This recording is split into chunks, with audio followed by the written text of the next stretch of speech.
네, 여러분들 안녕하세요. 시사타파의 심층분석 화요일 방송 시작하도록 하겠습니다.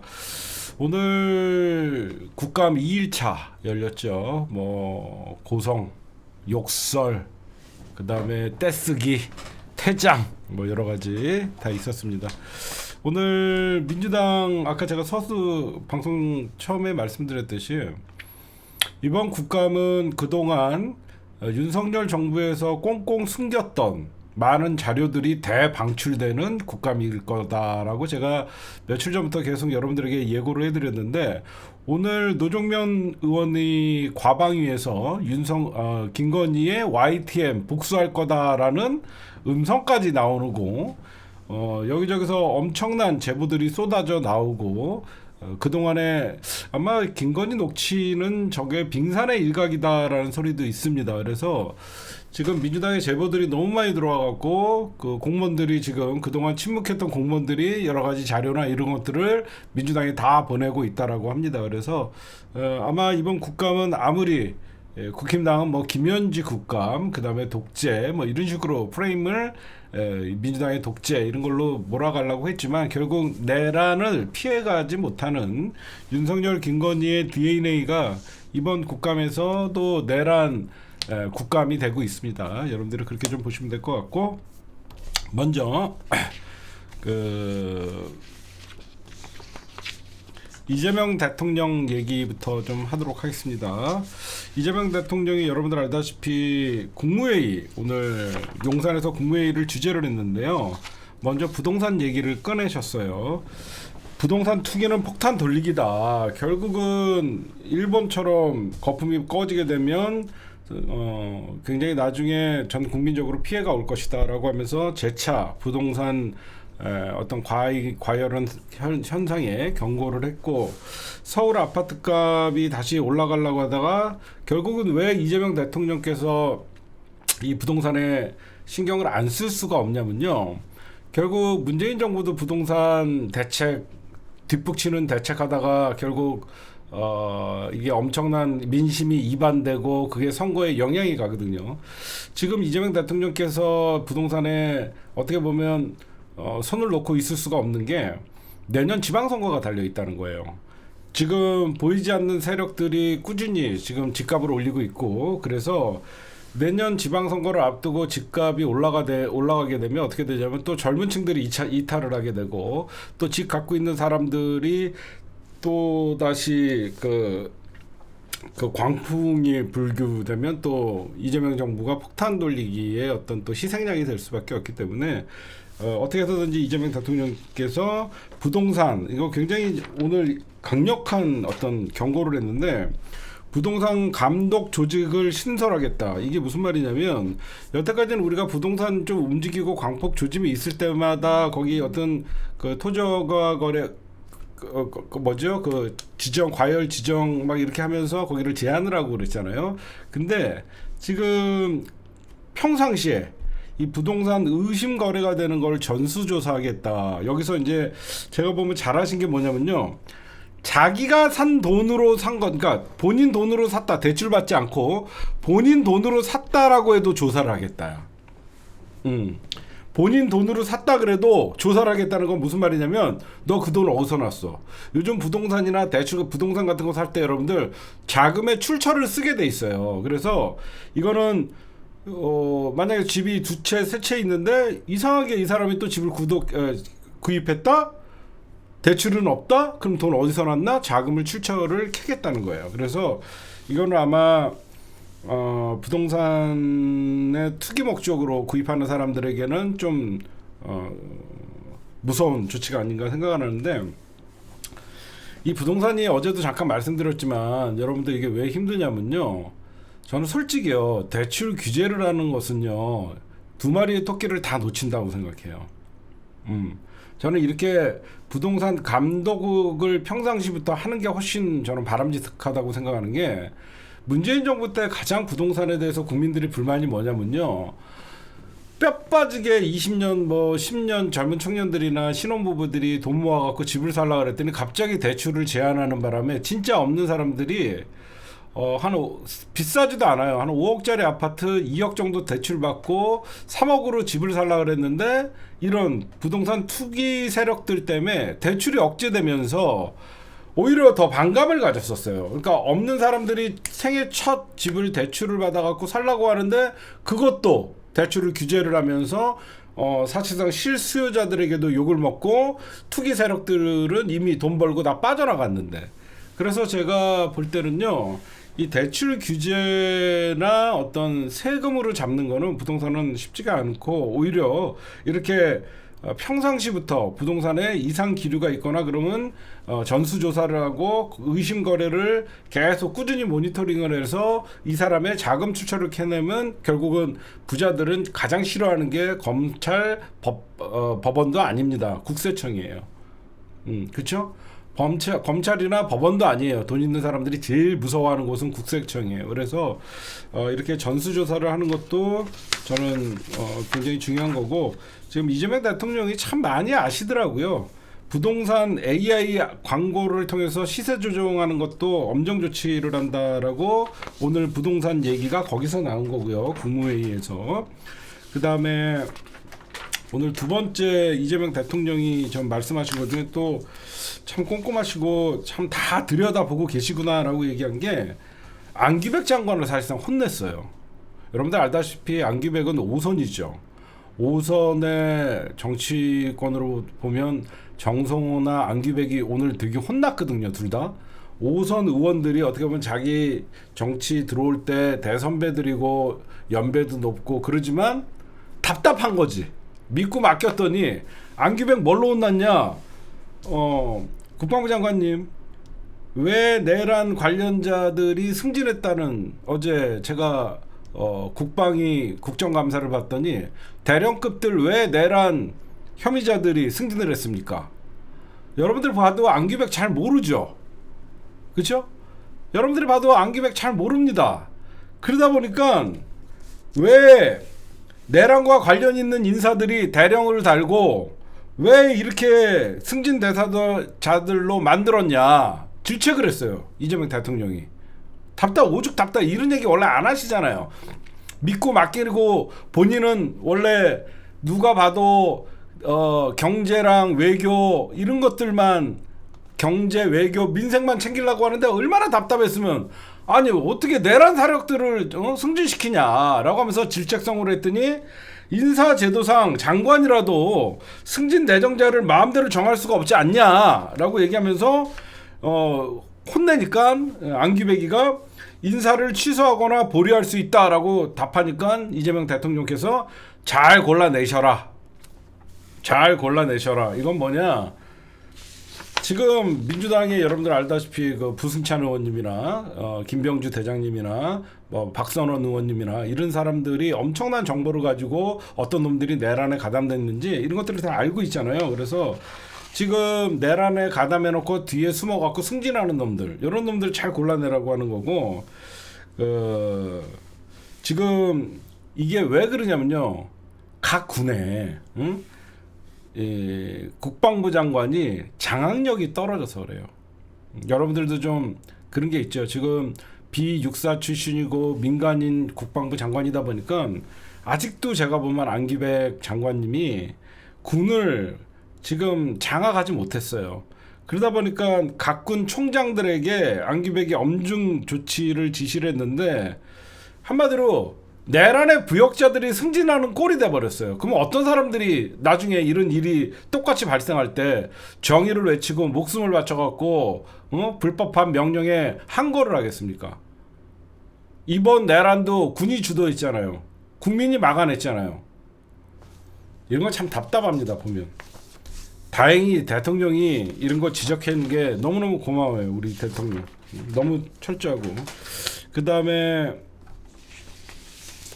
오늘 또 제가 이재명 대통령이 참 섬세하시다라고 얘기한 게 뭐냐, 정성호 법무부 장관을 또 질타를 했어요. 이게 왜 그러냐면요, 여러분들 안규백이나 정성호가, 사실 솔직하게 말씀드릴게요. 제가 보면요, 국회의원 5선들 이런 거 시키면 안 돼요. 세상 물정을 몰라요.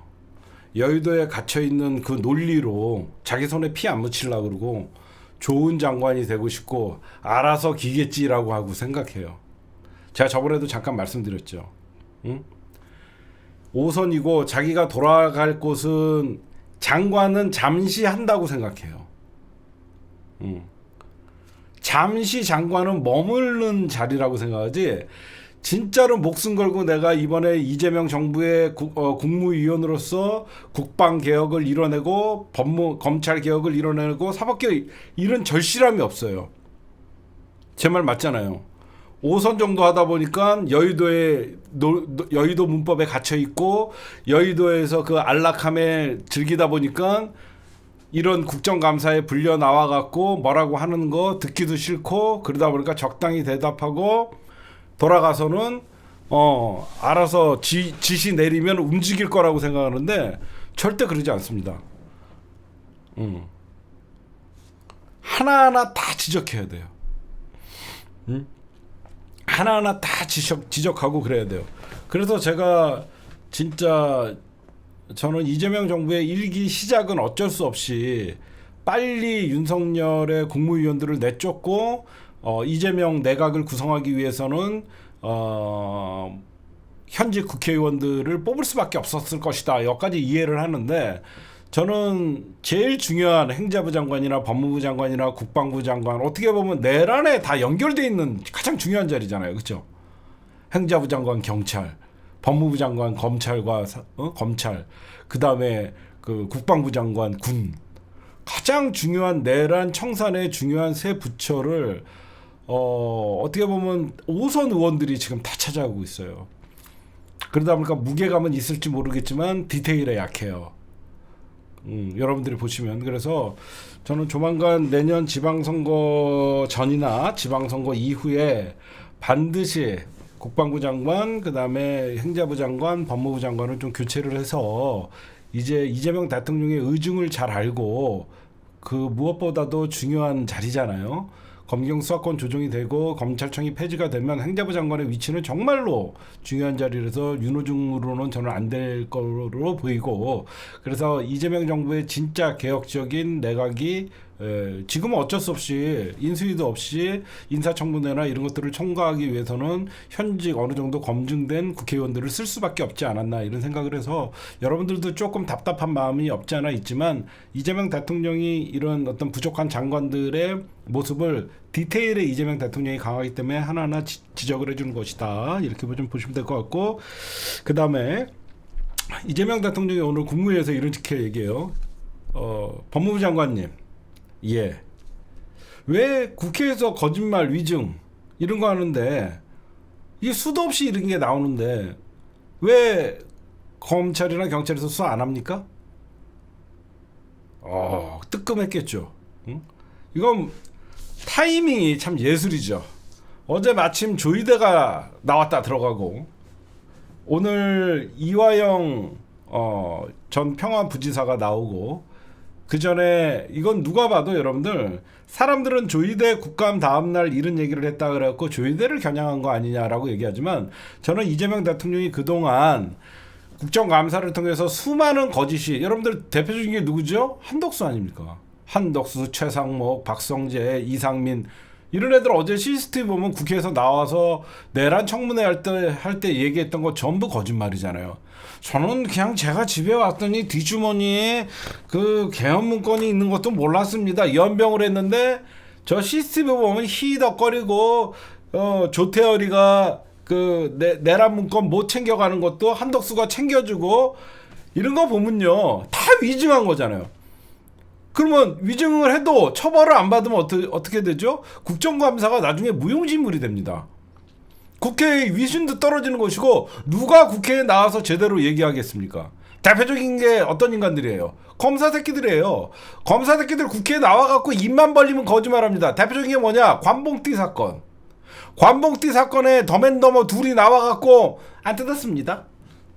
시읍 비읍 비읍 시읍 빙진들 우리는 안 뜯었습니다. 그것도 모르냐? 폐기하는 이런 짓거리가 그냥 나오는 게 아니에요. 응? 국회에서 말 한마디 잘못했다가는 바로 그 다음날 국회의 증언감정법 위반으로 바로 고발 조치가 일어나면 즉각 수사하는 그래야만 말 한마디 잘못하면 국회에서 잣댄다 이런 인식이 있어야지 국회에서 바른 말을 하지. 요 시간만 오늘 하루만 잘 때우면 돼 이렇게 해버리면 되겠다는 것이죠. 그 반면에 오늘 이화영 전 평화부지사 나온 거 전 충격적인, 저는 오늘 법사위에서 나왔던 발언 중에 가장 충격적인 게 이제 제대로 쌍방울 주가 조작 사건에 이재명 대통령을 엮어서 대북 송금 사건으로 둔갑시켰던 검찰의 실체가 드러났죠. 그 수사를 했던 박상용과 이화영 전 평화부지사가 직접 대면한 자리에서도 회의를 했다, 술이 있었다 다 얘기하는데 저는 이화영 전 평화부지사의 충격적인 얘기가 있었어요. 저번에 국회에서 자기가 윤석열 정부 때 국회에 나와서 증언을 한번 했는데 그 증언을 갖고 벌써 위증으로 검찰이 자기를 수사하고 있다는 거예요.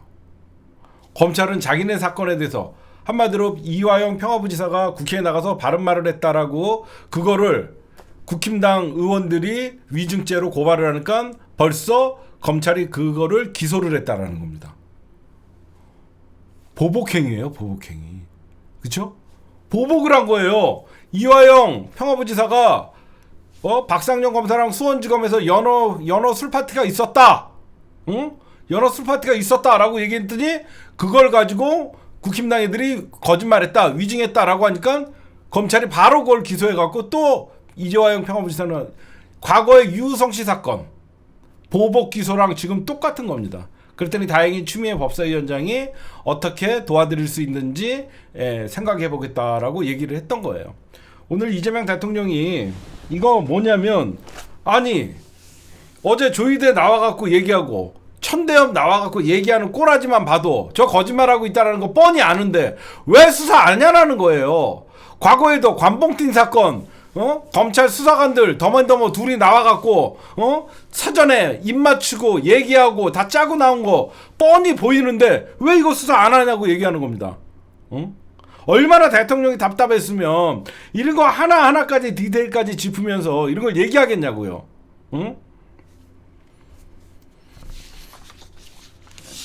저는 여러분들 이재명 대통령이 진짜 스마트하다고 생각하는 게 뭐냐면, 이걸 만약에 여러분들, 저는 참 이재명 대통령 대박인 게 여태까지 여러분들 국무회의를 우리가 라이브로 중계하는 거 처음 봤죠. 잘 생각해 보시면 되게 신선하죠. 국무회의를 라이브로 중계하잖아요. 처음 봤잖아. 근데 만약에 여러분들 오늘 정성호 장관한테 국회에서 거짓말하고 위증하고 이런 거 왜 검경 수사 안 하냐, 이게 만약에 밀실에서 이루어졌고 이게 나중에 알려졌다 그러면 대통령이 수사 지휘했다라고 할 거 아니야.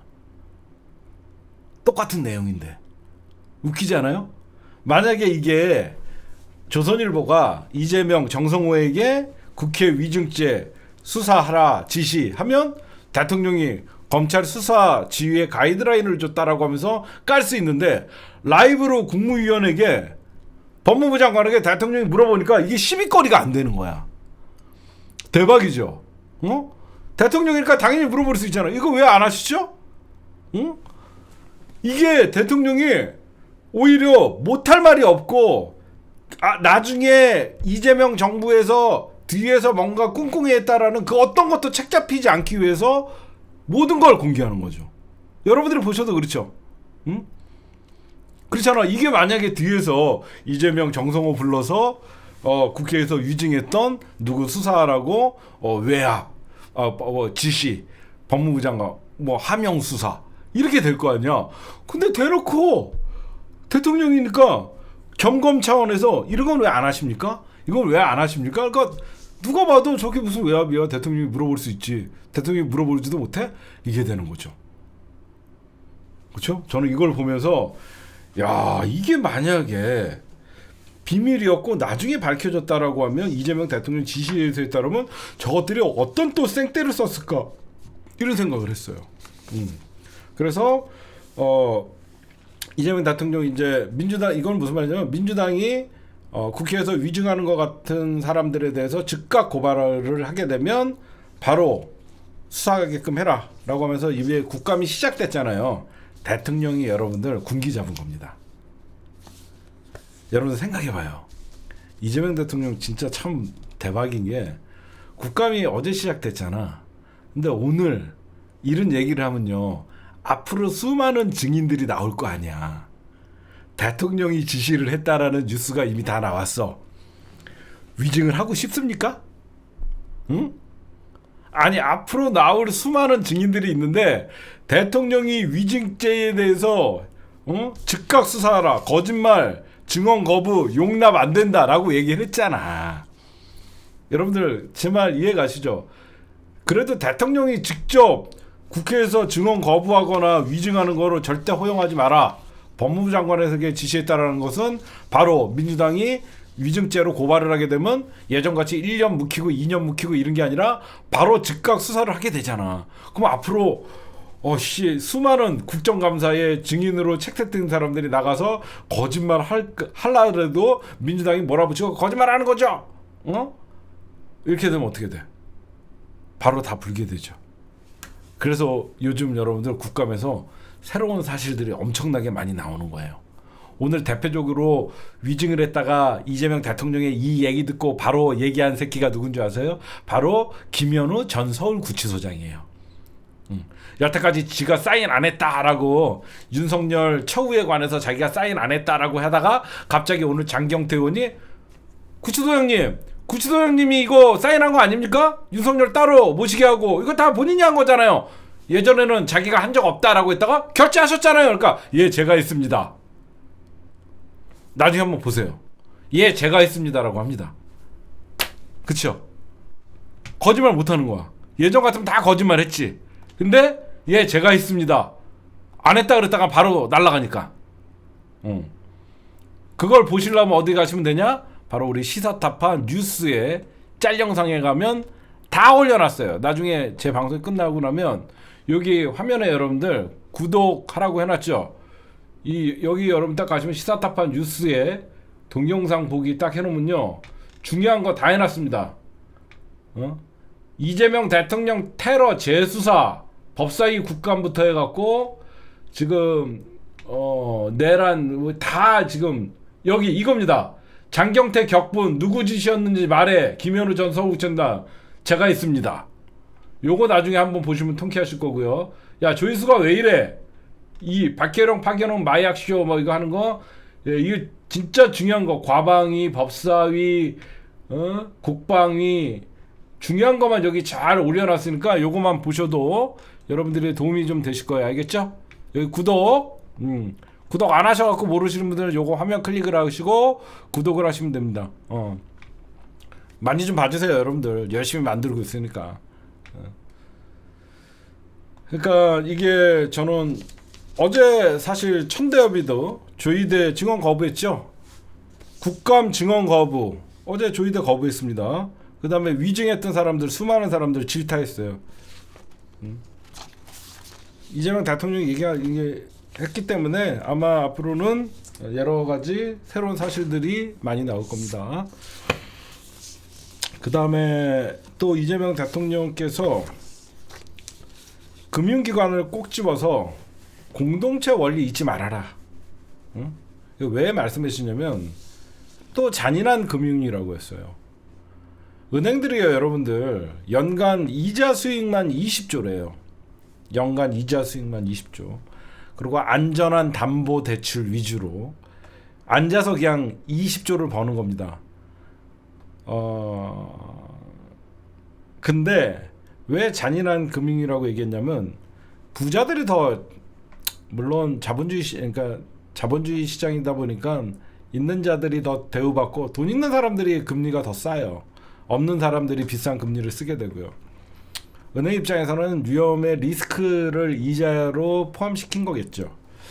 이재명 대통령이 오늘 이런 말씀하셨어요. 자영업자들 부채 탕감 국민들이 좀 용인해 줬으면 좋겠다. 이게 무슨 말이냐면 공동체의 원리를 잊지 말자. 나만 잘 산다고 대한민국이 다 잘 사는 게 아니다. 나보다 못 사는 사람들도 있으니까 나는 열심히 빚을 갚았는데 왜 빚 못 갚은 사람들의 빚을 왜 세금으로 탕감해 주냐. 근데 이재명 대통령이 국민들이 좀 용인을 해줘서 이해해 줬으면 좋겠다. 응? 그리고 우리는 공동체라는 걸 잊지 말아라. 이 말 뜻에는요, 연휴 끝나자마자 결국은 누군가에게는 추석이 굉장히 괴로운 사람들이 있었고, 추석 때도 빚 독촉을 받았던 분들도 분명히 계실 겁니다. 일단 민생 경제 챙기겠다는 의지가 강하신 거고, 먹사니즘이 먼저다. 제가 어제 계속 말씀드렸죠. 우리 대통령은 민생과 경제, 그리고 외교, 안보, 자국민 보호, 여기에 최선을 다하시면 된다라고 제가 계속 강조하고 있는데, 연휴 끝나자마자 국민 경제, 민생 경제에 그리고 신경 쓰는 하나의 그 일로 부채 탕감을 가시적으로 얘기했다는 건, 왜냐하면 자영업자들 부채 탕감 이게 이루어질 경우에 결국은 올해 안에 이루어질 거예요. 그렇게 되면 앞으로 저는 금융기관들 연간 이자 수익 20조라고 지금 얘기하잖아요. 그 20조 결국은 이 어려운 사람들을 위해서 공적 자금으로 좀 내놓고, 또 사회적 대타협을 통해서 여태까지 빚을 잘 갚았던 사람들은 다음에 대출을 받을 때 은행에서 이렇게 성실 대출 납입자들에 대해서는 이자율을 낮춰주거나 이런 오히려 좋은 그 대우를 해주면, 반대적으로 빚을 못 갚은 사람들에 대한 불만이 좀 상쇄가 될 거 아닙니까? 그렇죠? 그래서 만약에 성실하게 부채를 상환했던 사람들은 다음 대출을 할 때는 이자를 무조건 3% 깎아준다든가 이런 식으로, 저는 이 사람들한테도 우대하는 정책이 좀 있어야 된다고 생각해요. 무조건 빚 못 갚은 사람들만 특혜를 준다라고 어떤 국민들이 상대적 박탈감을 또 느낄 수 있고, 여기저기서 또 모럴 해저드라는 얘기들이 나올 수 있기 때문에 성실하게 빚을 갚은 사람에게도 혜택이 돌아갈 수 있는 이런 금융정책도 필요하다라고 저는 생각을 합니다, 여러분들. 어쨌든 저는 이재명 대통령이 잘 쓰는 말 중에 잔인한 금융이라는 말이 참 친서민적인 것 같아요. 누군가에게는 금융권이 되게 우습고, 전화 한 통하면 몇백억이 돈이 나오고, 누군가에게는 단돈 100만 원도 빌리기 힘들고, 단돈 100만 원만 연체를 해도 압류가 들어오고, 이런 것들을 보면 이재명 대통령이 과거에 성남시장 시절에 주빌리은행을 만들어 갖고 성남에서의 어떤 부채 탕감이나 이런 거를 할 때 무슨 소리들을 들었냐면 빨갱이 시장이라 그랬어요. 빨갱이 시장. 그럼 빨갱이 시장이라면서 엄청나게 공격을 당했는데, 저는 참 이재명 대통령이 공동체 원리를 잊지 말자, 연휴가 끝나자마자 이런 말씀하신 건 참 마음이 고맙더라고요. 네. 오늘 국감에서 어떤 일이 있었는지 하나하나 좀 여러분들에게 말씀을 좀 드릴게요. 오늘 그 법사위에서 정성호 법무부 장관이 오늘 출석을 했었죠. 오늘 법사위에서 정성호 법무부 장관이 그 더불어민주당 의원 전현희 의원님의 질의에 드디어 정당 해산 청구가 가능하다. 내란 특검, 즉 특검 3특검 수사 결과에 따라서 위헌정당 해산 청구를 검토하겠다. 가능하다라고 드디어 나왔습니다. 그래서 그 법무부 장관이 직접 판단을 통해서 말씀드릴 수는 없지만, 계엄의 부와 수행하기 위해서 저 CCTV만 봐도 국힘당이나 추경호 이런 사람들의 내란 특검이 나중에 한 12월 되면 여러분들 결과가 나올 거 아닙니까? 내란 특검이 12월까지니까 12월 정도 되면 수사 결과가 발표가 되면 추경호가 두 번째로 구속이 될 가능성이 굉장히 크고, 의원 중에서 그렇게 하다 보면 내란 정당이 확실히 위헌 정당이 되는 것이고, 거기에다가 플러스 제가 계속 얘기하지만 통일교의 불법 정교 분리의 원칙을 어기고 불법 대선 자금을 받은 것도 내란 정당, 그 다음에 정교 분리의 원칙 위반, 요 두 개만 가지고도 국힘당은 내년 지방선거 이후에 사실상 뭐 해산도 가능하지만, 저는 지방선거에서 일단 민주당이 지방선거 전에 내란 심판 청구하면 안 됩니다. 정당해산 심판 청구하면 괜히 빌미를 줘서 저쪽 지지층 결집을 해갖고 민주당이 내년 지방선거에 괜히 악재가 될 수 있기 때문에, 저는 사실 피말라 죽이는 거를 저는 다 가장 선호합니다. 내년에 지방선거에서 민주당이 대승을 하게 되면 여기저기서 이익 집단이기 때문에 이익 공유 집단이기 때문에 결국 이 정당에게 미래가 없다라고 하면 결국은 TK 정당으로 전락할 테고 나머지들은 새로운 보수 정당 이렇게 만든다 뭐 이렇게 얘기할 때 힘이 빠졌을 때 저는 정당 예산 심판 청구를 해야 된다고 생각해요. 무슨 말씀인지 아시겠죠? 내년 지방선거 이후에 정당 예산 심판 청구를 하게 되면요 저항을 하지 않아요. 기존에 있던 세력들이 다 나가니까. 무슨 말씀인지 아시겠죠? 선거 전에 하게 되면 똘똘 뭉쳐갖고 해보는데 선거가 딱 끝나갖고 대패를 하고 개판이 돼버리면 자네들 자기 살 길 간다 그러면서 국힘당을 이탈하기 시작하게 된다는 것이죠. 그렇게 되면 그때 홍준표나 이런 사람들이 저 정당은 앞으로 미래가 없다 해산하는 게 낫다라고 하면 그때 국힘당의 어떤 내란 특검의 결과를 가지고 정당 예산 심판 청구를 하면 왜 근데 정당 예산 심판 청구가 중요하냐면 국힘당의 자산을 다 수거할 수가 있어요. 국힘당의 자산 지금 한 1,200억 원, 1,500억 원 이 정도로 보고 있거든요. 그 돈을 국고로 환수시킬 수 있어요. 그리고 저 정당이 해산당하면요. 교섭단체가 없기 때문에 민주당이 정당 정당 보조금을 90%를 차지합니다. 민주당이 교섭단체가 없잖아, 쟤네.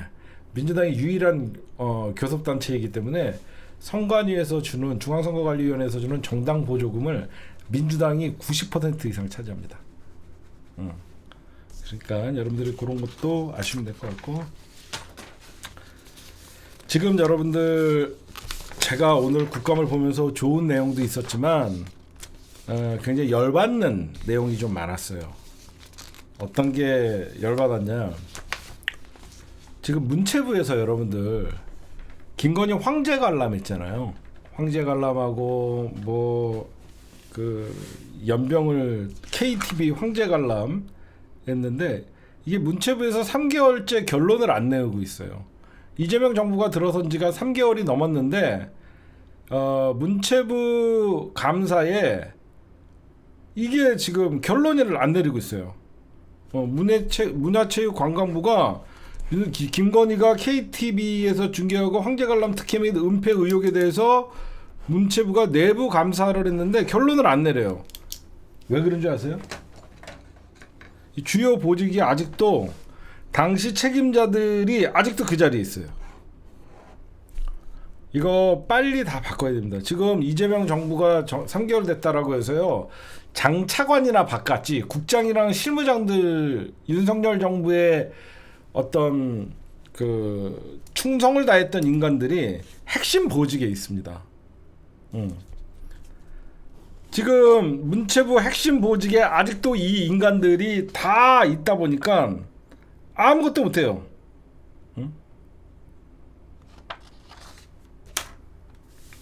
그래서 이거 반드시 이거 좀 밝혀내야 돼요. 이 대표적인 게 누구냐면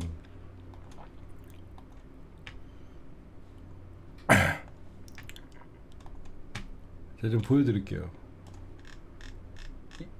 나중에 여러분들 알바끼 하고 나갔잖아요. 요거를 하나 좀 보십시오.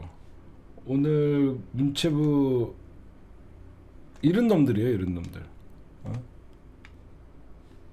이런 유병재의 따까리들이 있고 그 밑에 황성원 전 문체부 기조실장, 국회 고양시의회 기여 이런 놈들이 김건희 TV 황제관람 조직적 은폐 공모 조사가 필요하다라고 하면서 더불어민주당의 국정감사에 고양시 더불어민주당 의원이 공개질을 했어요. 지금 문체부만 그럴까요? 안 그래요. 국방부도 그렇고 지금 진짜 이 윤석열 따까리들 제대로 한번 소탕시켜야 됩니다. 지금 주요 핵심 보직에 문체부뿐만이 아니라 국방부 어디 다 아직도 있어요. 그대로. 이거 나중에 해야 되고 오늘 그 다음에 요거 얘기 좀 할까요? 오늘 과방위에서 오늘 이게 난리가 났었죠.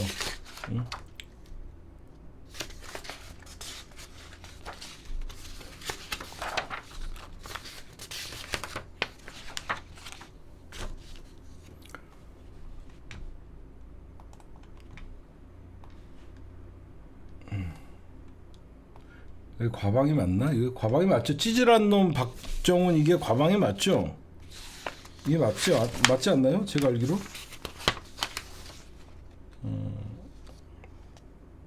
맞죠? 과방이. 예, 과방위의 김우영 의원이랑 요거 좀 말씀드릴게요. 요 문자가 오늘 공개가 됐어요.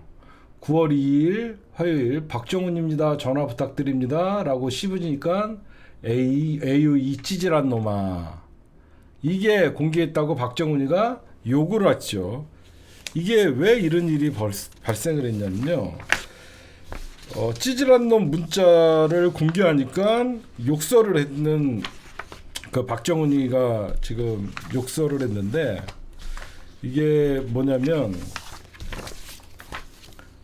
김우영 의원이요. 과거에 어떤 일이 있었냐면 여러분들 누구죠? 이 박정훈이가 누군지 아세요? 박정훈이가 12.12 반란군 차기위원회 사위예요. 12.12 반란군 있죠? 전두환 일당의 차기위원회 사위입니다. 요거 한번 보세요. 그 당시에 이 차기위원회 사위예요. 여기 보시면 여러분들 차기위원 있죠? 얘가 그 당시에 수도군단장인가? 얘가 그 박정훈이가 얘 사위예요. 수도군단장 맞죠? 이게 12.12 군사반란의 핵심이었던 차기현이가 나중에 국방부 장관까지예요. 얘가 제가 알기로는 그랬는데 그러니까 왜 박정훈이가 김우영 의원에게 저런 문자를 보냈냐면요. 박정훈 의원이 누구죠? 그 김우영 의원이 과거에 저 얘기를 해요. 저 얘기가 뭐냐면 12.12 쿠데타 상황을 비판한 적이 있어요. 과방위 공청회에서 전두환 12.12 사태를 어떤 쿠데타 상황을 비판하면서 윤석열의 내란 쿠데타랑 비교를 했었는데 전두환 옆에 있는 사람이 어떤 박 의원과 관련돼 있다며 공격을 한 적이 있어요. 그 차기원에 그러니까 전두환 옆에 있는 사람이 현재 박정훈 의원이랑 관련된 사람이다라고 얘기하니까 박정훈이가 빡쳐갖고 자기 장인이잖아. 그래서 김우영한테 저런 문자를 찌질한 놈아 그렇게 한 거예요. 무슨 말씀인지 알아요? 저 문자가 왜 날려갔냐면 12.12 군사반란에 공청회를 하다가 김우영 의원이 우리 천재 그 과방위의 의원 중에 저때 반란군의 어떤 그 가까운 사람이 있다라고 했더니 찌질한 너 그 얘기 꺼냈다고. 그게 차기원이에요. 그 얘기한 거예요. 그래서 오늘 붙었던 겁니다. 여러분들이 이런 것 좀 아시면 좋을 것 같아요.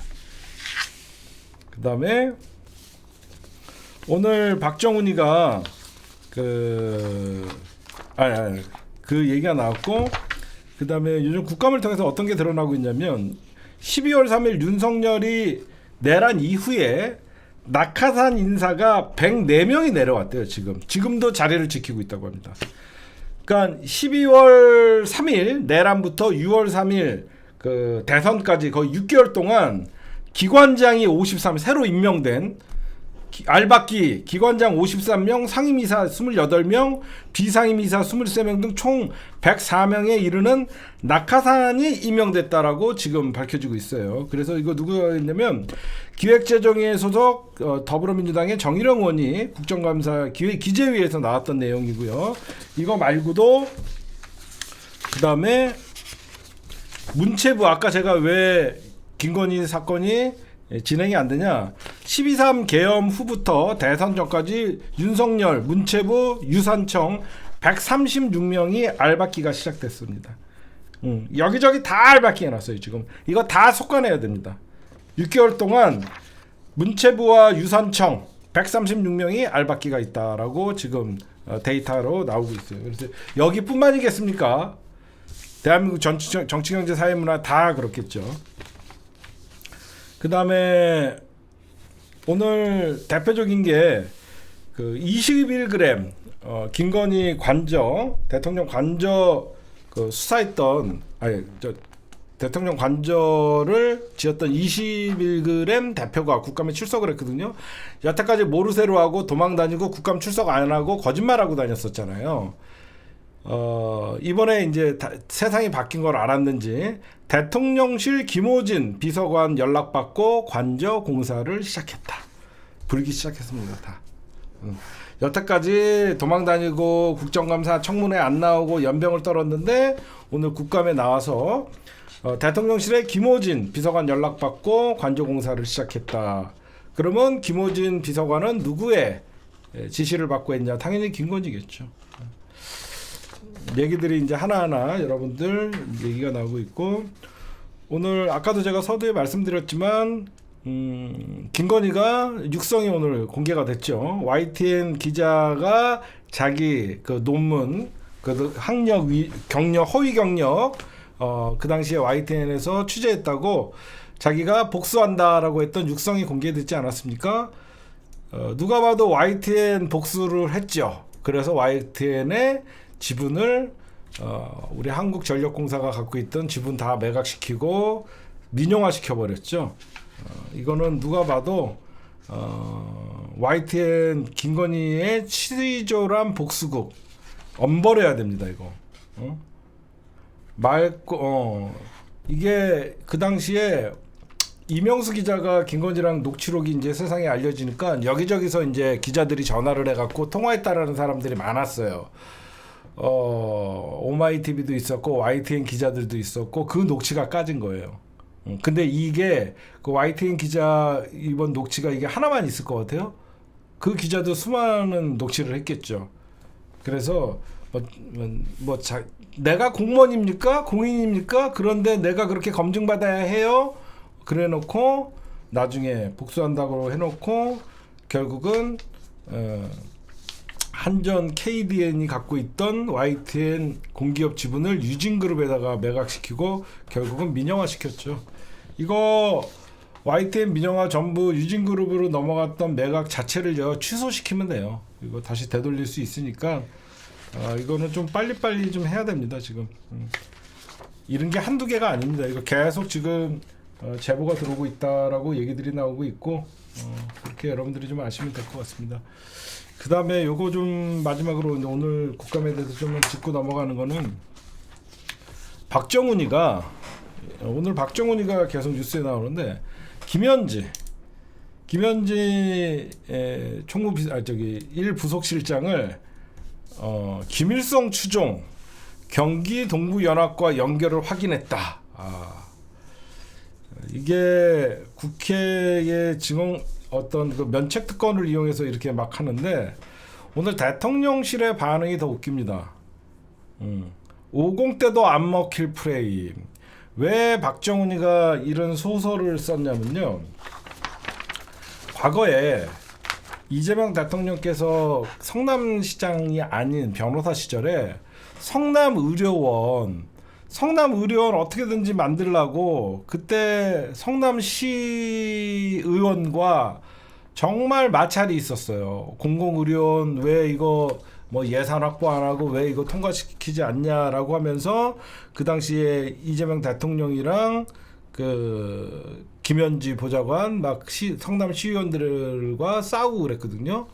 그래서 그러면서 이제 통과시키고 그때 이제 김현지는 시민단체에서 활동했던 어떤 그 여러분들 같이 촛불 시민 같은 사람이었어요.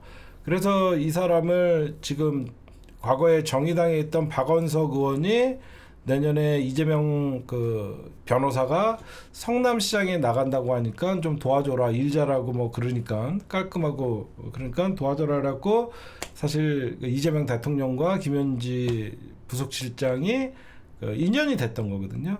근데 이게 2010년도 이게 성남시의 사회단체 활동 등을 하면서 그 당시에 김미희 통합진보당 의원과 그러니까 김현지 의원이 부속실장이 알고 지냈다. 뭐 이걸로 엮은 거예요. 왜 그러냐면 이 김미희의 남편이 운동권이었어요.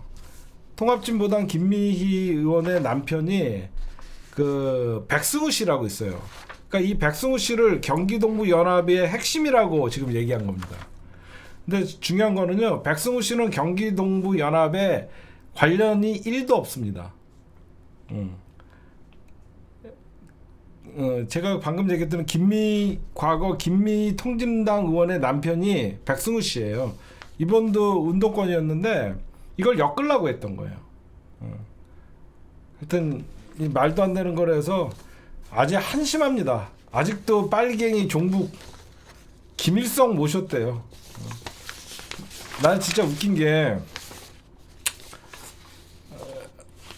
김현지가 김일성을 추종했다.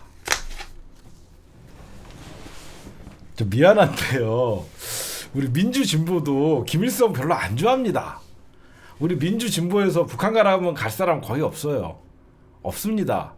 왜 북한을 갑니까? 그 아직도 북한 찬양 이렇게 얘기를 하는데 한심해요. 한심해.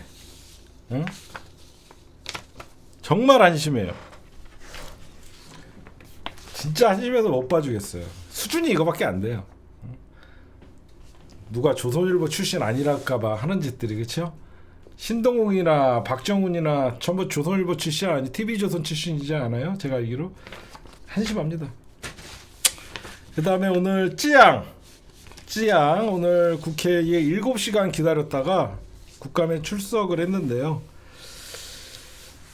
사이버 레카 피해자 안 나오도록 제도를 만들어야 된다. 제가 오늘 찌양이 오늘 국감에 나왔고 하는 얘기를 들으면서 내가 당한 거랑 똑같구나. 이 돈탐사 하바리 정치 사이버 레카들에 의해서 제가 집단 다구리 당했잖아요. 이 새끼들, 저는 사이버 레카 이런 말을 몰랐어요. 찌양도 여러분들 알다시피 제가 베이맨님 횡령했니 그러면서 여기저기서 난리를 치고 연병들하고 통장가 지랄들을 했었잖아요. 고소고발 난리치고. 지금 생각해보니까 제가 이 돈탐사 하바리 이 정치 사이버 레카들에게 집단으로 제가 당한 거예요. 그래갖고 제가 지금 그대로 제가 지금 금융치료를 해주고 있는데, 이거 진짜 이런 라이브 키면서 개국본 앞에 왔다라고 하면서 방송을 했던 새끼들, 나 폭행을 하겠다라고 하면서 라이브 켜놓던 새끼, 이게 다 사이버 레카지 뭡니까? 이 정치 사이버 레카가 더 심각한 것 같아요. 지가 오늘 누구 개국본 쳐들어간다 이렇게 하면서 방송 킨 놈들, 이런 거 다 사이버 레카 새끼들이잖아요. 후원 쳐받고 슈퍼챗 쳐받으려고. 그런 사이버 레카들이랑 손잡았던 이 개국본 오적들, 이런 것들 다 어떻게 보면 내가 보니까 이것들한테 당했구나 그런 생각이 들더라고요. 참나. 아이고. 하여튼 오늘 국감은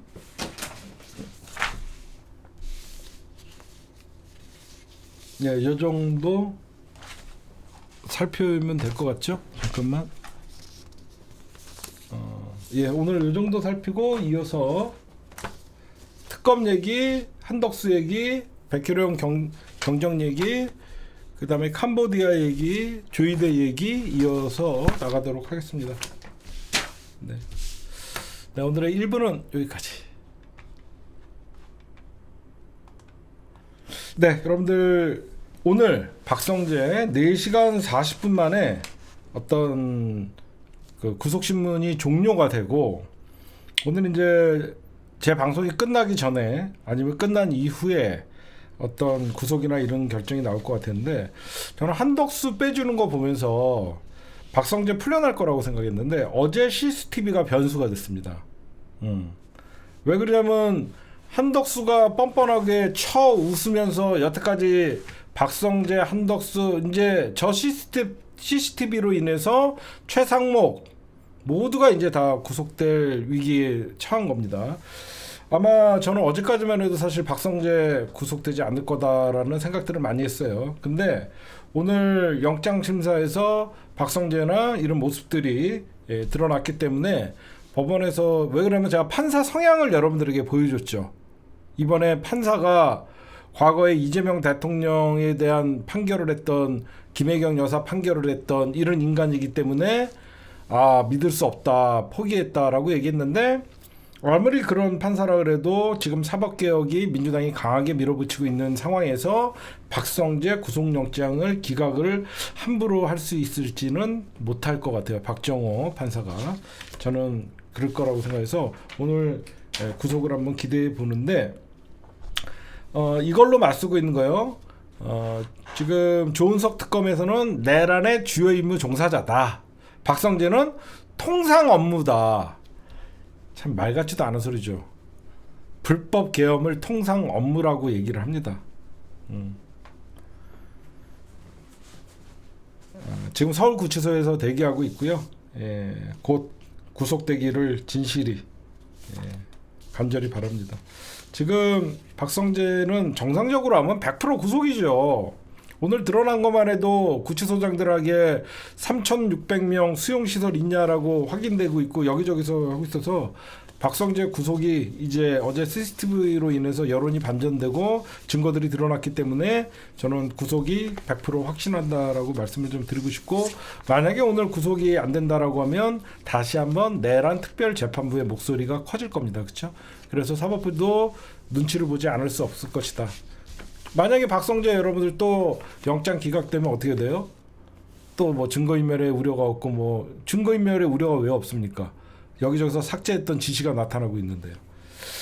하여튼 오늘은 박성재는 어제 CCTV가 한덕수 재판에서 공개가 되면서 그동안에 처단 못했던 이 내란의 주요 임무 종사자들 전부 내란 주범들입니다. 이 인간들. 구속시켜야 된다라고 말씀드리고 저는 한덕수가 여러분들 증거인멸의 우려가 없다. 도주의 우려가 없다. 그래갖고 지금 풀려나 있죠. 한덕수 여태까지 거짓말한 게 어제 CCTV로 다 드러났죠. 한덕수 즉각 구속해야 됩니다. 조은석 특검은 한덕수 구속영장을 재청구해서 바로 구속시켜야 됩니다. 누가 봐도 여러분들 엄벌해야 됩니다. 이 계엄날 용산에서 있었던 이 CCTV를 보면요.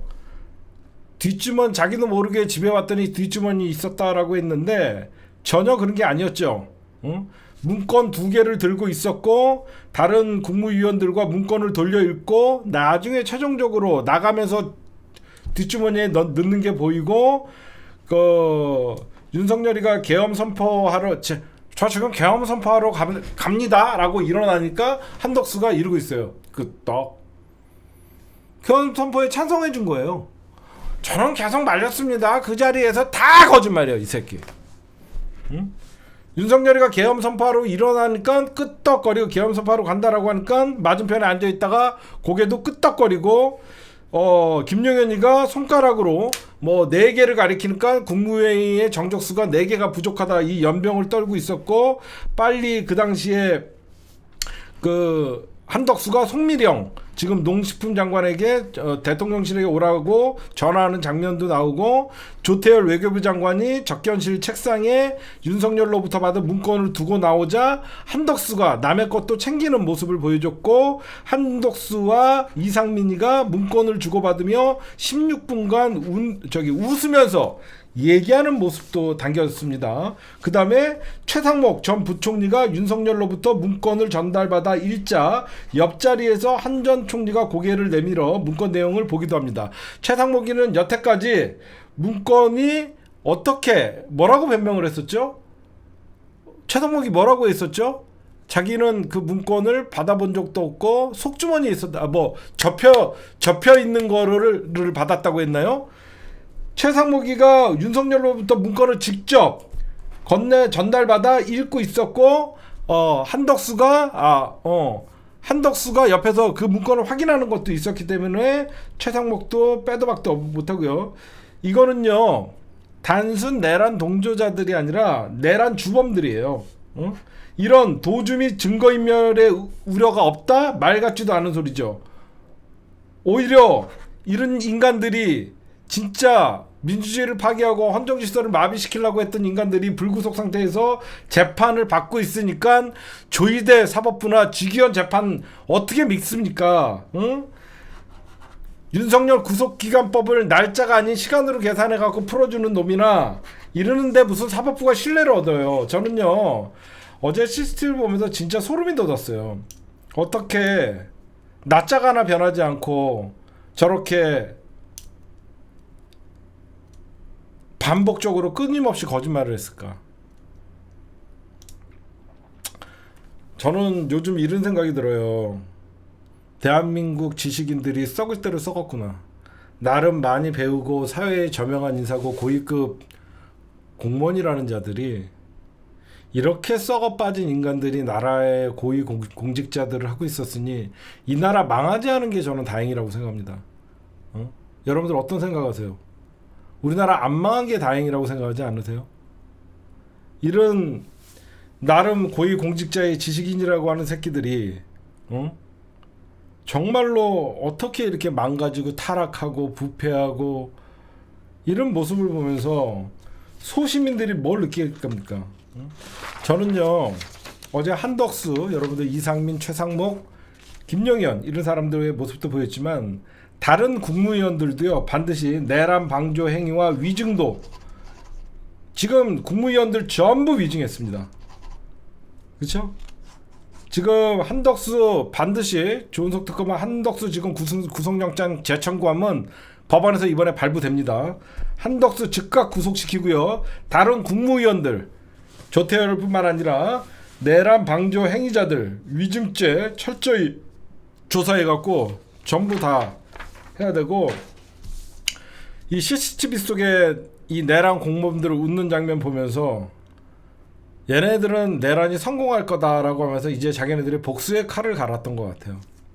나라가 어떻게 되는지 진짜 신경도 안 쓰고 그냥 자기들끼리 민주주의가 파괴되는 걸 히덕거리면서 계엄을 선포하고 군을 투입하고 그 군을 시민들이 몸으로 맞고 그런 장면들 707이 국회 앞에 와 있고 정말 이런 자가 여러분들 대한민국의 대선 후보까지 넘봤다는 게 너무 저는 소름이 끼칩니다. 만약에 한덕수가 만에 하나 조이대가 이재명 대통령을 공직선거법 파기 자판 또는 공직선거법으로 이재명 대통령을 못 나오게 하고 한덕수가 어거지로 김문수를 누르고 대한민국 대통령이 됐다라고 하면 우리는 영원히 이 내란 심판을 하지 못했을 거예요. 그런 생각 안 합니까? 얘네들은 그걸 꿈꿨잖아요. 이재명 대통령 날리고 조이대가 사법 쿠데타로 내란 쿠데타는 실패했지만 최종 보스 조이대가 사법 쿠데타로 이재명 대통령의 대통령 후보 자격을 박탈을 하고 거기에 권난동과 권영애가 김문수랑 한덕수를 바꿔치기 하고 그래서 민주당은 후보를 못 내게끔 하고 무혈 입성을 해서 내란 사건을 덮고 대한민국이 정말 어떻게 될 뻔했습니까? 정말 끔찍합니다. 지금 생각하면.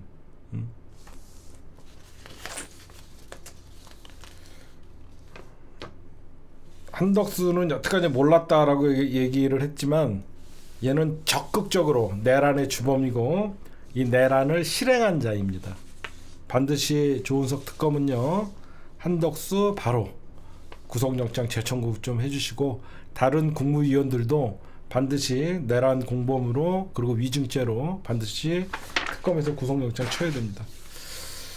그 다음에 어제 여러분들 그 직위원 감찰했던 그 최진수라고 어제 대법원 윤리감사관 나와서 얘기하는 거 들으신 분 있어요?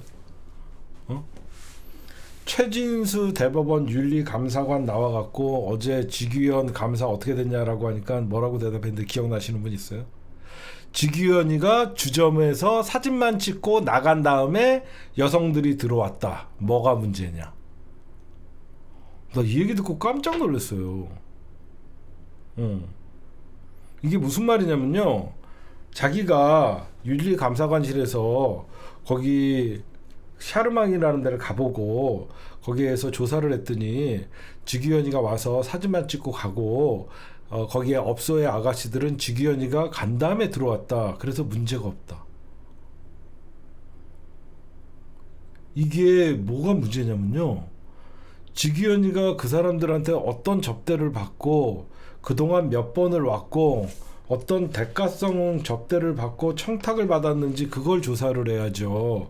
룸사롱 아가씨가 옆에 앉았냐 안 앉았냐가 중요한 게 아니에요 지금. 응? 직위원이가 있을 때 여성이 없었기 때문에 문제가 없다라고 얘기하는 거예요.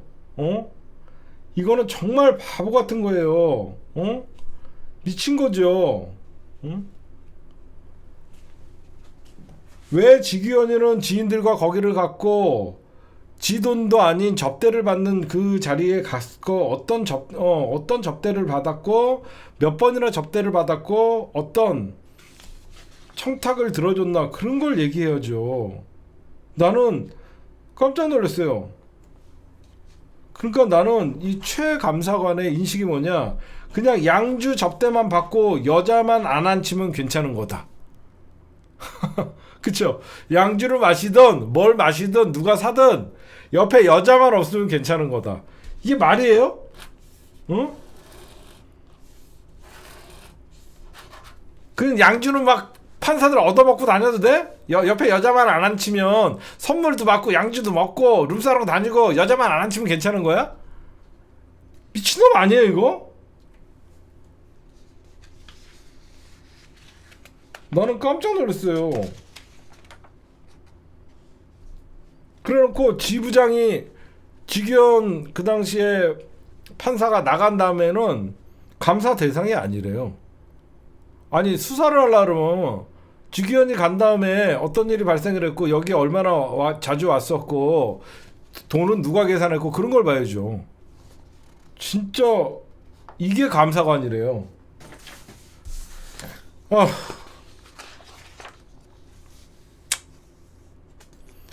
어제 조희대 얘기 이어서 좀 하려면요. 진짜 조희대가 아무리 법과 관례상 이석을 한다 그러고 사법부의 독립을 외치고 연병을 떨지만 여러분들 상권 분립을 훼손한 건 조희대 아닙니까? 백주 대낮에 대한민국 국민의 참정권을 침해하고 후보 자격을 강탈하려고 그랬더니 사법부가 먼저 상권 분립을 훼손한 거 아니에요? 누가 봐도 여러분들 사법부의 어떤 그 사법부 수장 조희대는요, 대한민국의 어떤 이 국민들의 선거를 지가 박탈하려고 그러면서 상권 분립을 지가 파기한 자예요. 지가 어떻게 이런 얘기를 할 수 있었을지. 응? 왜 우리는 대법원을 수사 못합니까? 나 답답해 죽겠어요. 대통령실도 압수수색 하는데 잘못하면 여러분들 왜 사법부가 뭐라고, 왜 사법부는 잘못해도 압수수색을 안 당해요? 지네가 영장 내주니까? 난 정말 갈 길이 멀었구나. 응? 진짜 갈 길이 멀었구나. 왜 우리는 대법원을 압수수색하지 못하죠?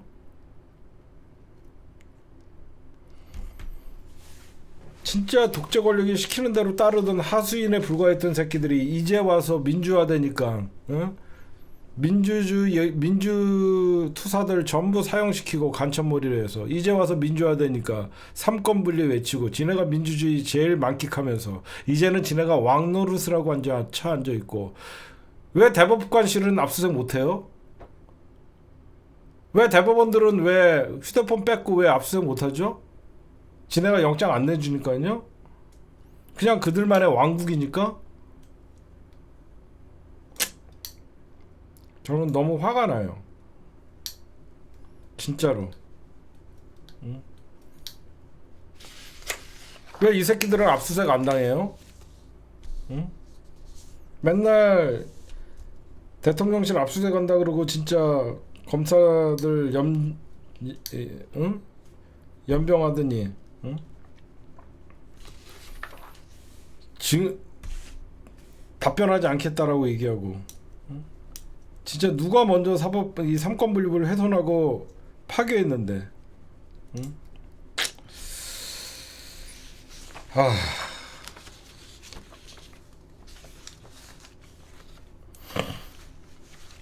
여러분들 근데 제가 여러분들에게 기분 좋은 얘기 한 번만 할게요. 윤석열과 검찰이 어떻게 망가졌는지를 잘 생각해 보세요. 윤석열과 검찰이 어떻게 망가졌는지. 결국 윤석열은요, 살아있는 권력을 수사한다라고 하면서 검난을 일으켰죠. 그 검난을 일으켜갖고 결국은 윤석열이가 권력을 잡았죠. 결국은 윤석열도 살아있는 권력을 수사한다라고 하면서 자기 조직을 동원한 겁니다. 자기가 살기 위해서 살아있는 권력, 지 와이프를 지키기 위해서, 그리고 검찰 개혁을 막기 위해서 자기 조직을 동원해서 싸웠죠. 조희대도 마찬가지예요. 조희대도 자신의 어떤 대선 개입을 감추기 위해서 사법부를 전면에 내세우고 있죠. 이런 조직은 망합니다. 제 말 똑같죠. 윤석열도 김건희, 윤석열 이런 검찰개혁 방해하고 검찰을 전면에 등장시켜갖고 개혁 세력과 싸움을 했는데 결국은 국민이 이겨요. 조희대도 마찬가지예요. 조희대의 대선 개입이라는 희대의 이런 헌법 유린 위헌적인 행동을 해놓고 사법부라는 조직을 정쟁의 한 복판에다가 발을 담그게 해놨잖아요. 자세히 보면요, 그렇죠? 조희대 개인의 정치 편향성과 정치 대법원장이 조희대의 잘못이 사법부 전체가 지금 논란이 대상이 돼 있기 때문에 결국은 얘네들은 왜 이런 짓을 하냐면 윤석열은 검찰들을 동원해서 검찰 개혁을 막고 나름 정권을 잡아갖고 검난이 성공한 케이스예요. 어렵지 않죠. 좀 어려울 수도 있는데 윤석열은 검찰 개혁을 저항하기 위해서 검찰을 조직을 동원해갖고 살아있는 권력을 수사한다라고 하면서 정면으로 도전했고 결과론적으로 검난이 성공해서 윤석열은 정권을 잡았어요. 정권을 잡았음에도 불구하고 권력을 잡았음에도 불구하고 이 검찰이라는 조직은 역사 속으로 이제 사라지게 됐죠. 그러나 조희대는 다릅니다. 조희대는 사법부 쿠데타가 실패했어요. 무슨 말이냐면 윤석열은 검난이 성공해서 권력을 잡았고 조희대 사법 쿠데타가 성공했으면 이재명 대통령이 되면 안 됐었죠. 윤석열은 성공한 케이스예요. 조희대는 실패한 놈이에요. 사법 쿠데타가 실패해서 이재명 대통령이 됐어요. 이 실패한 이 조희대의 쿠데타가 결국은 올인을 하는 거예요. 자기 지키기 위해서. 풀배팅을 하는 거죠. 얘는 진짜 돌아오지 못하는 강을 건넌 거예요. 조희대는 멈췄어야 되고 조희대는 이재명 대통령이 대통령 당선되자마자 이 혼란에 책임을 지고 바로 대법원장을 사퇴했어야 됩니다. 사퇴 안 하고 자기의 잘못을 덮기 위해서 사법부를 전면에 등장시켜서 정쟁화시킨 거예요. 이런 애들은요 절대 온전하게 살아남지 못해요. 제가 여러분들에게 말씀드리고 싶어요. 그리고 이번 조희대나 직위원을 보면서 사법부가 대한민국 민주주의 그리고 대한민국 국민 주권주의의 사각지대에 있다라는 걸 모두가 알게 됐어요. 그렇죠? 자세히 보세요. 사법부가 국민 주권주의, 민주주의, 민주공화정의 사각지대에 있다라는 걸 많은 국민들이 알게 된 중요한 사실이에요. 사법부를 견제할 수 있는 게 없구나. 사법부는 우리가 검찰만 개혁하면 된다라고 생각했는데 야 진짜 최종 보스는 사법부 이놈들이었구나. 진짜로 재판도 지네 마음대로 무죄를 유죄로 만들고. 그래서 이번에 굉장히 중요한 사실인 거예요. 여태까지 발톱을 드러내지 않았던 조희대 같은 정치 대법원장이 나타남으로써 쿠데타가 실패함으로써 왜 사법부를 개혁해야 되고 사법부를 다시 국민의 편으로 옮겨야 되는지 그 사각지대를 드러낸 경우다라고 여러분들에게 좀 말씀드리고 싶고 그리고 사법부의 독립과 중립을 무너뜨린 건 결국 조희대였고 사법부였다. 제가 이런 말씀을 좀 드리고 싶습니다. 그 다음에 캄보디아 얘기 좀 할게요. 지금 뭐 제가 이 얘기하면 저는 욕을 먹을 수도 있겠지만 이 캄보디아에 지금 한국인들 80명이 지금 감금돼 있다. 지금 이 사람들의 수지지가 불분명하다. 지금 우리나라 국민들이 해외에서 대학생이 죽음을 당하면서 지금 대통령실에서 내일 캄보디아에 정부 합동 대응팀을 파견한다라고 합니다. 여행 경보도 격상한다라고 얘기를 해요. 내일 누구 가냐면 국가수사본부장, 국가수사본부장이랑 국정원이 간대요. 굉장히 중요하게 다루는 겁니다. 자국민이 피살됐기 때문에 국정원 같은 경우에는 제1차장이 가겠죠. 국정원 제1차장이 대테러와 북한을 담당하거든요. 당연히 국정원과 내일 국가수사본부가 뜨는 거예요. 근데 왜 그러면 이게 실효성이 없냐면요. 여러분들 캄보디아 입장에서 한번 생각해 봅시다. 왜 캄보디아에다가 계속 신고를 해도 여기에서 영업을 하는데 계속 영업을 할 수 있고 왜 보이스피싱 회사를 캄보디아가 놔두냐. 캄보디아 입장에서는요. 이거는 중국인들 보이스피싱 조직이 태국이나 베트남이나 말레이시아나 한국 사람들을 불법 감금하고 보이스피싱의 어떤 조직원으로 쓰는 거죠. 캄보디아 정부 입장에서는 이게 전부 외국인들의 살인 사건인 거예요.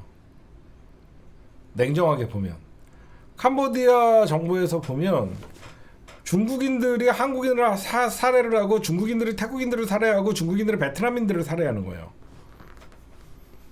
그렇죠? 캄보디아 정부 입장에서는 왜 캄보디아 정부가 이렇게 소극적으로 대응하냐면 캄보디아 정부의 외화 수입 중에 40%가 이런 보이스피싱이래요. 40%가 외화 수입의 40%가 이런 불법적인 보이스피싱 자금이나 그런 것들이 캄보디아로 흘러 들어오는 거래요. 그러다 보니까 이 수많은 돈이 후진국일수록 부패한 경찰과 고위직들이 있잖아요. 이 돈들이 그 사람들에게 안 먹었겠냐 이거죠. 당연히 다 돈 처먹고 눈 감아주는 거 아닙니까? 그리고 우리나라 국정원이나 경찰이 가면요. 얘네와 우리나라가 공조수사가 지금 협력이 안 돼 있어서요. 우리나라 경찰이 가서 중국인들을 체포도 할 수 없고요. 우리나라 국정원이 가서 여기서 체포도 할 수 없대요. 다만 우리가 할 수 있는 게 뭐가 있냐면 우리나라 국정원이나 경찰들이 가서 캄보디아 경찰 옆에서 여기 수사 들어왔으니까 빨리 파견해라 라고 하면서 계속 옆에서 부탁을 하고 종용을 하는 그런 일밖에 할 수가 없대요. 아니 당연히 경찰은 정부에서 여러분 생각해보세요. 캄보디아 정부에서 지금 엄청난 노비를 받고 돈을 처먹었는데 경찰들도 처먹었는데 움직이겠냐고요. 그리고 저는 이 한국인들 우리나라가 이제 전세기 띄워갖고 데리고 온다잖아요. 이 사람들 철저히 조사해갖고 구속시켜야 됩니다. 이 사람들은 감금에 관해서는 피해자지만 불법적인 일을 하러 간 사람들이에요. 저는 이 사람들 철저히 조사해갖고 분명히 여기서는 불법적인 일을 했던 사람들이에요. 무조건 해외에 나가서 감금당했다라고 해서 모두가 피해자는 아닙니다. 저는 이분들 해외에 나가서 죽음을 당하고 감금은 당한 거에 대해서는 안타깝게 생각하고 하지만 신속하게 귀국 추진해서 처벌해야 됩니다. 알면서 간 사람들도 꽤 있어요. 어느 직장이 월 1,000만 원을 줍니까? 응? 이렇게 얘기하면 제가 비판을 받거나 욕을 먹을 수도 있겠지만 이 사람들은 불법으로 이제 알고도 가서 감금당한 사람들 모르고 간 사람들도 있겠죠. 선의의 피해자도 있겠지만 알면서도 가서 일확천금을 노리고 갔던 사람들이 분명히 있습니다. 경찰은 철저하게 이런 사람들을 고의성과 모르고 속아서 간 사람들을 잘 구별을 해서 이 사람들 철저하게 처벌해야 돼요. 저는 그렇게 생각합니다.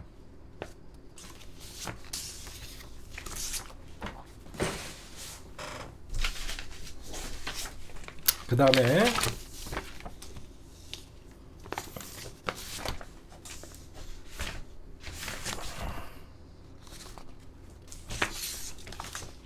제 방송이 끝나기 전에 박성재 구속됐다는 소리 좀 듣고 싶은데 아직 안 나오겠죠? 그 다음에 건진법사가 이제 제가 아까도 말씀드렸지만 지금 이 윤석열 김건희 국정농단 세력 건진법사가 김건희한테 목걸이 줬다 인정을 했습니다. 다 불기 시작했어요. 특검 수사는 지금부터 할 겁니다. 여태까지 다 거짓말하고 이재명 정부 아직 제대로 진영이 갖춰지지 않을 때 거짓말하고 얼렁뚱땅 넘어갔죠. 이재명 정부는 반드시 지금 각 구처의 실장, 국장 이런 자들 전부 속간해갖고 전부 좌천시키고 전부 사직받아야 돼요. 지금 제가 볼 때는 이재명 정부에서 국정 장악이 50%밖에 안 돼요. 장차관급 빼고는 아직도 윤석열이가 심어놓은 그런 윤석열 라인 새끼들이 아직 실무자들로 다 채우고 있어요. 저는 그렇게 생각하고, 그 다음에 저는 이번에 최상병 특검이 뭔가 하나 해낼 것 같아요. 지금 최상병 특검이 23일날 윤석열을 출석하라고 했거든요. 최상병 특검은 제가 취재한 바로는 윤석열 강제 구인 나선다는 얘기가 있습니다. 기존에 윤석열 강제 구인 실패할 때는 그 당시에 김현호 서울구치소장이 특별한 규칙을 만들어 갖고 특검에게 손도 못 대게 해놨었는데, 이번에는 최상병 특검이 23일 오전 10시에 출석해서 조사를 받으라라고 했기 때문에 이 이명현 특검은 좀 다릅니다. 이분들은 군 검찰 출신들이고 얘네들은 이 지금 왜 이번에는 강제 구인을 할 것 같다라고 얘기하냐면요, 이번에 여러분들 특검법 개정됐죠. 이 특검팀이 소환 요구에 거듭 불응할 경우 개정 특검법에 명시된 교정 공무원 지휘권을 활용해 강제 구인을 나선다. 요번에 여러분들 특검법 개정안인 중에 이게 가장 중요한 게 있었어요. 윤석열 때문에 교정 공무원 지휘권을 줬어요.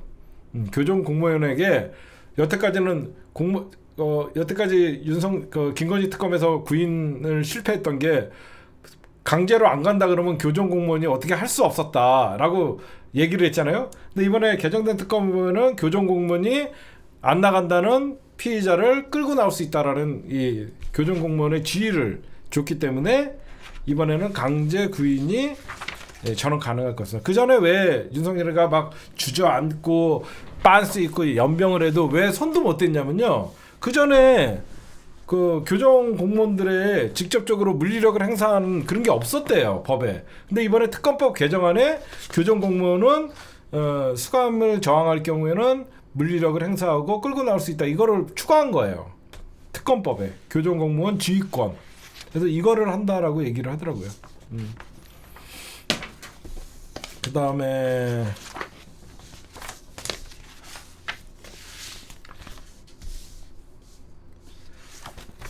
마약 사건 얘기 좀 할게요, 여러분들. 지금 백혜룡 경정 제가 어제 이거는 마약 특검이다라고 말씀드렸죠. 지금 동부지검과 검찰청과 좀 마찰이 있고 있는데, 이재명 대통령이 성역 없이 수사하고 지시해라라고 하고, 지금 동부지검에서 백경정 별도 수사팀을 구성한다라는 방침을 세웠고요. 백혜룡 경정과 검찰 양쪽에서 다 반발하고 있는데, 지금 새로운 백혜룡 경정과 새로운 수사팀을 꾸려준다라는 얘기들이 나오는데, 저는 이걸로는 부족합니다. 뭐가 부족하냐면, 지금 검경 수사팀의 20명 이상이 이 마약 사건을 덮었던 놈들이래요. 저는 사실 백혜룡 경정이 이 사건에 대해서는 제일 많이 알고 있고, 사실상 컨트롤 타워가 돼야 되는데 검사들이 결국은 백혜룡 경정을 피하겠죠.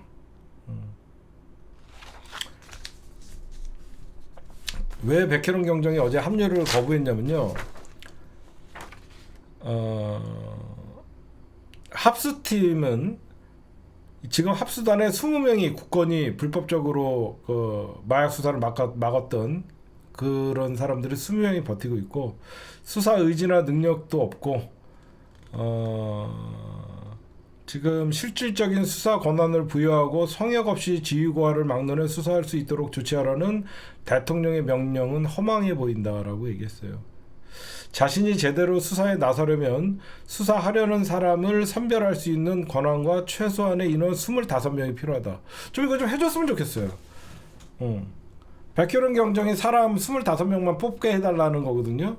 저는 대통령이 이거를 좀 어떻게든 좀 해줬으면 좋겠어요.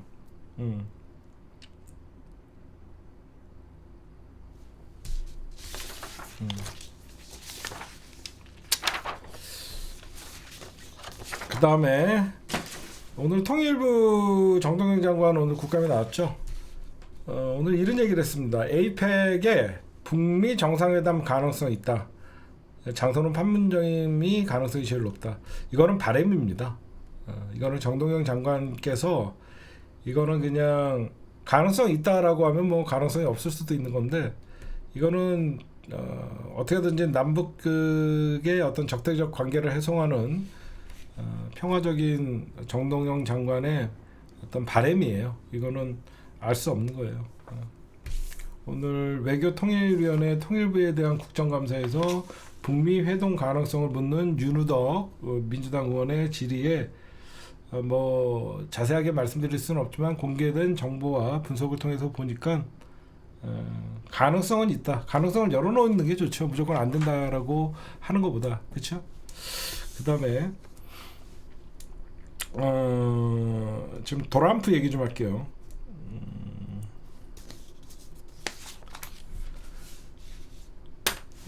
지금 도란프가 제가 보면 굉장히 위기더라고요. 어떤 게 위기냐면 전 세계에서 이제 도란프가 위기를 맞고 있는 이유는, 여러분들 달러가 기축통화라고 하죠. 옛날에는 여러분들 알다시피 금을 갖다 주면 달러를 내줬죠. 근데 지금은 달러가 어마어마하게 자기네들이 찍어내다 보니까 연방준비은행이라는 것은 금을 갖다 줬을 때 달러로 대처한다라고 해서 그래서 달러가 기축통화가 됐는데, 지금 전 세계에 찍어낸 달러보다 금이 따라갈 수가 없어서 사실 이제 그게 없어진 겁니다. 이제 달러는 이제 그러면서 달러 패권을 가지고 이제 달러가 금 대신 석유로 그걸 메꿨던 거예요. 그래서 오일 머니였죠. 미국의 달러의 힘은요, 결국 미국 경제의 힘은 신뢰였어요. 도란프가 지금 미국을 어떤 걸 가장 망가뜨리는 거냐면요, 미국 경제의 신뢰를 무너뜨린 거예요.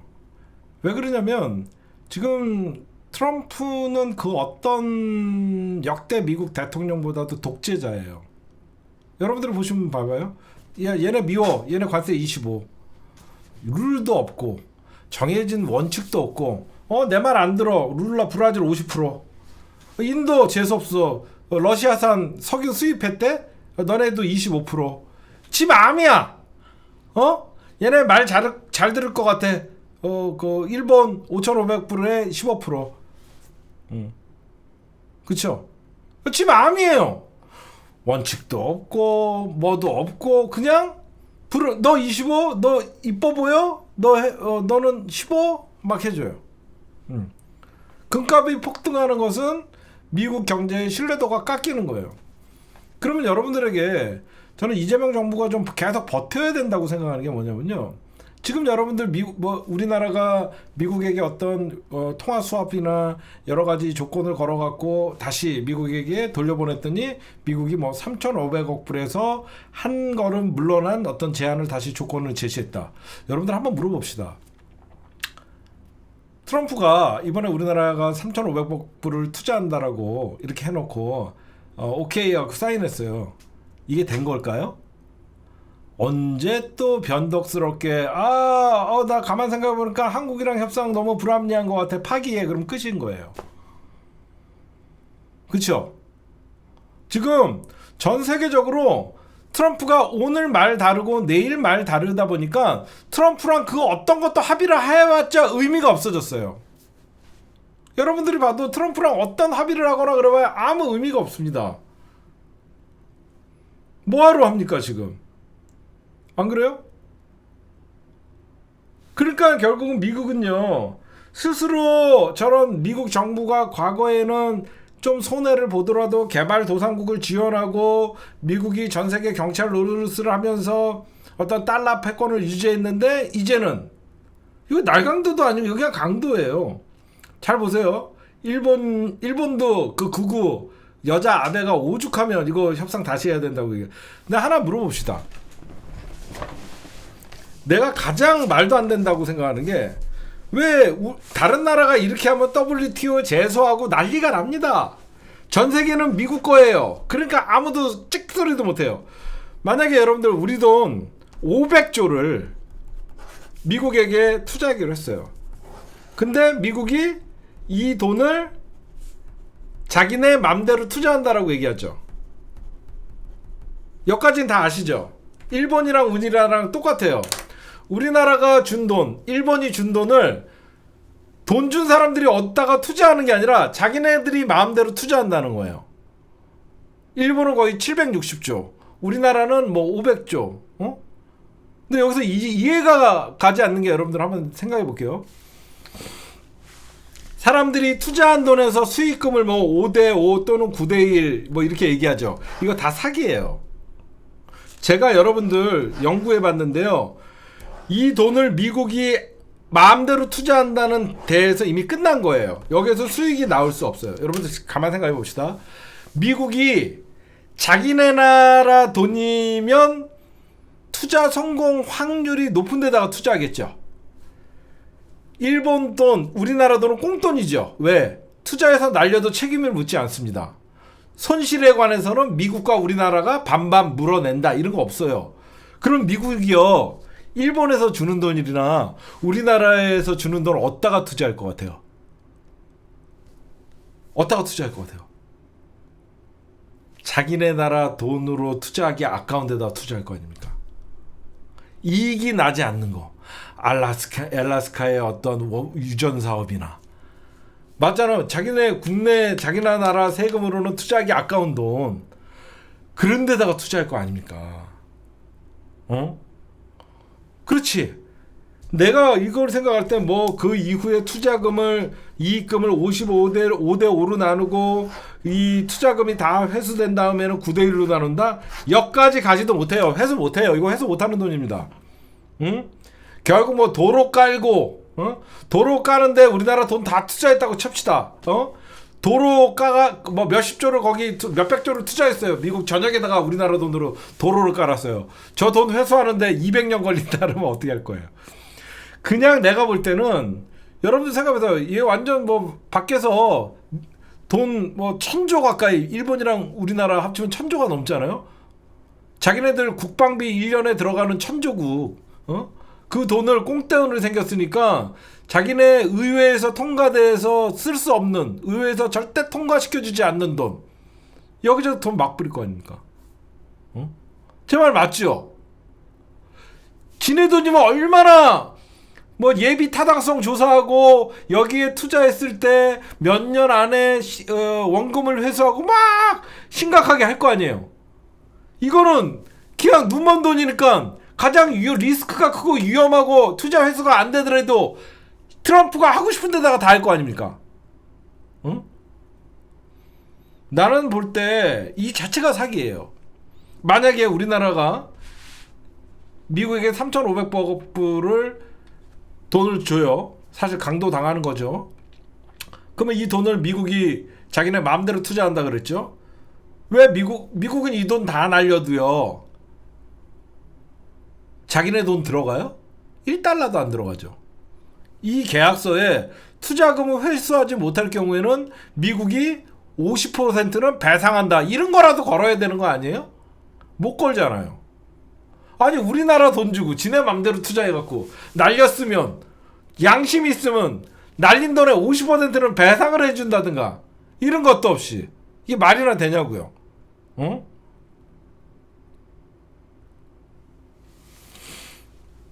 정말 이거 말도 안 되는 거예요.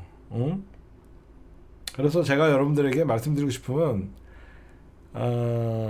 EU도 그렇고 지금 유일하게 사인한 데가 일본이거든요. EU는 MOU 정도, 일본은 거의 사인을 했고, 저는 도란푸아와의 이 무역 관세 또는 무역 협상은, 관세 협상은 버티는 자가 나중에 가장 큰 수확을 거둘 것 같아요.